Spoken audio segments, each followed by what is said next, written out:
જય માં શક્તિ. આજે આપણે બનાવવાના છે રવાના પૂડા. તો ચાલો આપણે રવો લઈ લઈશું. આ 1 કપ રવો એટલે 240 ml છે. તેવા આપણે ભરીને 3 કપ રવો લઈ લઈશું.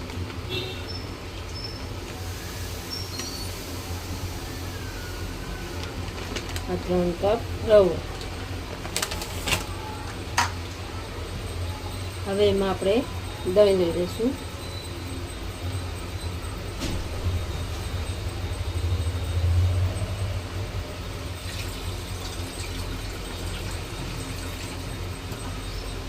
દહીં જેટલું જ પાણી ભરીને લઈ લઈશું આપણે.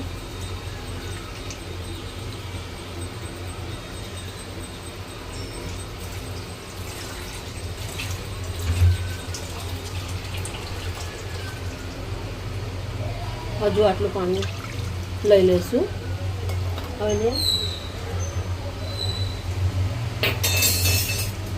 મિક્સ કરી લઈશું આપણે રવાને દહીંને પાણીને.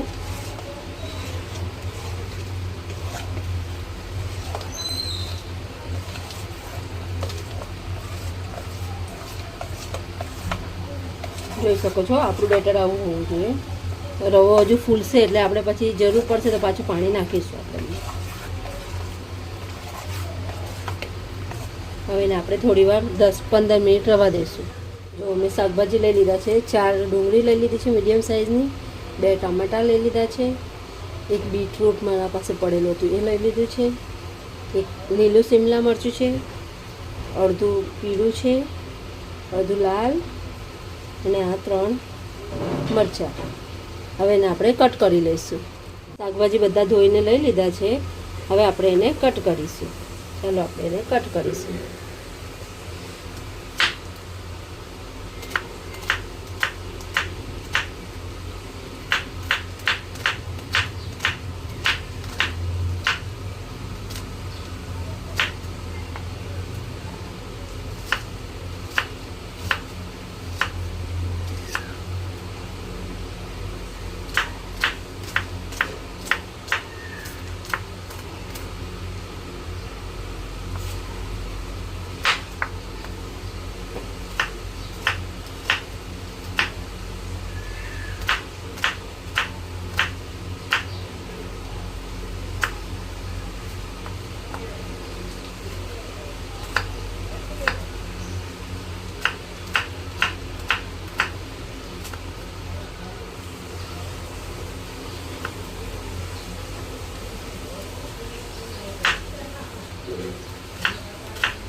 ડુંગળી ઝીણી ચોપ કરવાની છે આપણે, જેથી કરીને અંદર જલ્દી શેકાઈ જાય.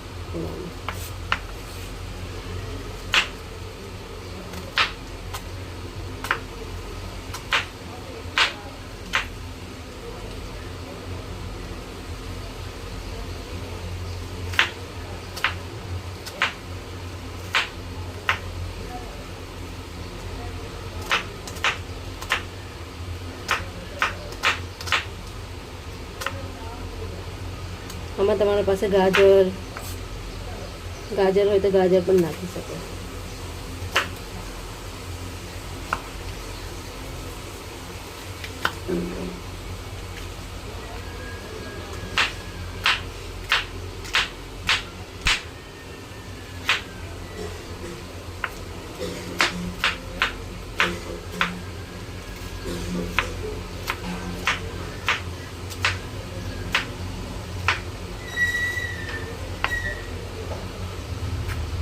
શિમલા મરચું ગ્રીન આપણે અડધું જ નાખીશું, કેમ કે આપણા પાસે યલો અને રેડ પણ છે અડધું, એ પણ અડધા નાખીશું. એટલે પછી બહુ શાકભાજી થઈ જશે.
શાકભાજી આપણા કપાઈ ગયા છે.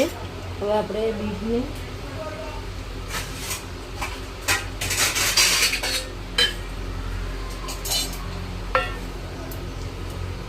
બીટને કદ્દુકસ કરી લઈશું.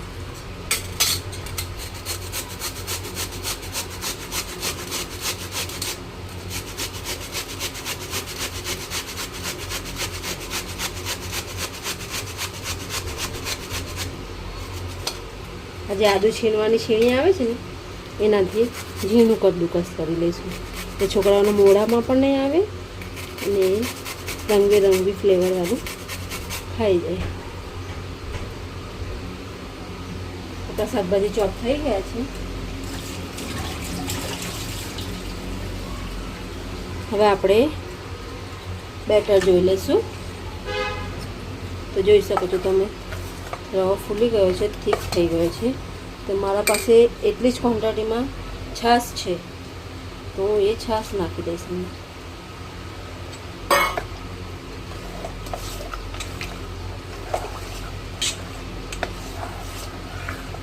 જોઈ શકો છો તમે, આ થઈ ગયું છે કમ્પ્લીટ. આપણે એમાં નાખી દઈશું. પહેલાં બીટ નાખીશું, પછી જે આ ચોપ કરેલી બધી શાકભાજી છે ને એ નાખી દઈશું.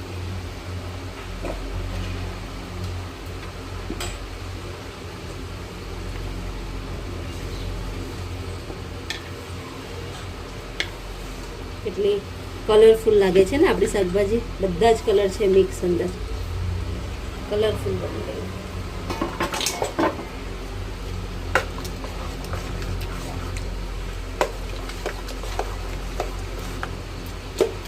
તમને હજુ ગાઢું લાગતું હોય જાડું, તો પછી એમાં તમારે થોડું હજુ પાણી નાખી શકો.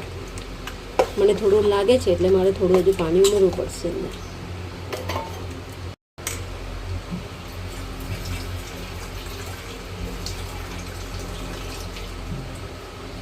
હું એ જ ક્વોન્ટિટીમાં પાછું પાણી નાખી દઈશું.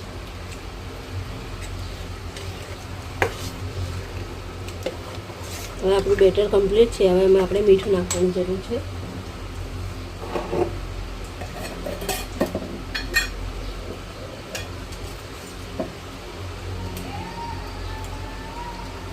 એક ચમચી ભરીને આપણે મીઠું નાખી દઈશું. તમે જેટલું ખારું ખાતા હોય એ પ્રમાણે નાખાય. ચાલો, આપણું બેટર બનીને તૈયાર થઈ ગયું છે. હવે આપણે એને તવો મૂકી અને એના પર કરી લઈશું પોળા. તો ગેસ ઉપર મૂકી દીધો છે ગરમ થવા માટે એને. હવે આપણે બેટર લઈ લઈશું.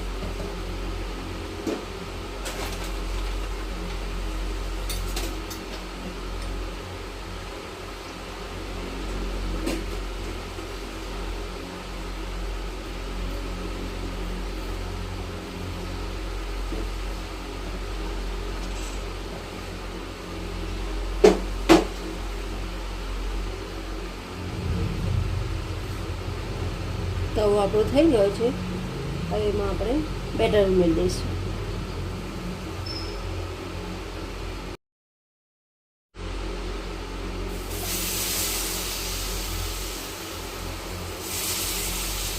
એને બધામાં ફેલાઈ લઈશું.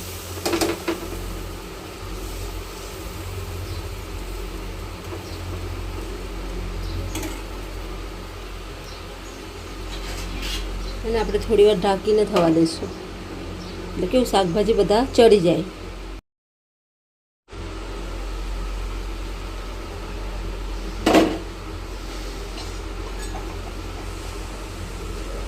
થોડું તેલ સ્પ્રે કરી લઈશું.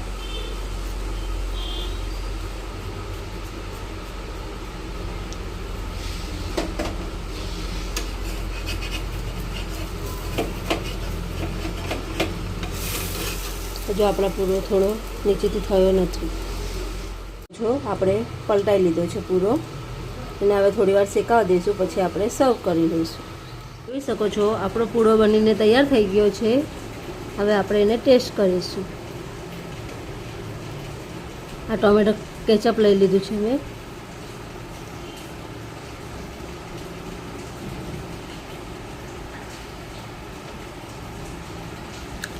સો યમ્મી. મસ્ત બનીને રેડી થઈ ગયો છે આપણો પૂડો. તમે પણ ઘરે ટ્રાય કરજો અને તમારા છોકરાઓને બનાવીને ખવડાવજો. ફૂલ વેજીસથી લોડેડ. તો આપણે મળશું હવે નેક્સ્ટ વિડીયોમાં. ત્યાં સુધી જય માતાજી. અને મારો વિડીયો ગમ્યો હોય તો એને લાઇક, સબસ્ક્રાઈબ અને ફોલો કરી લેજો.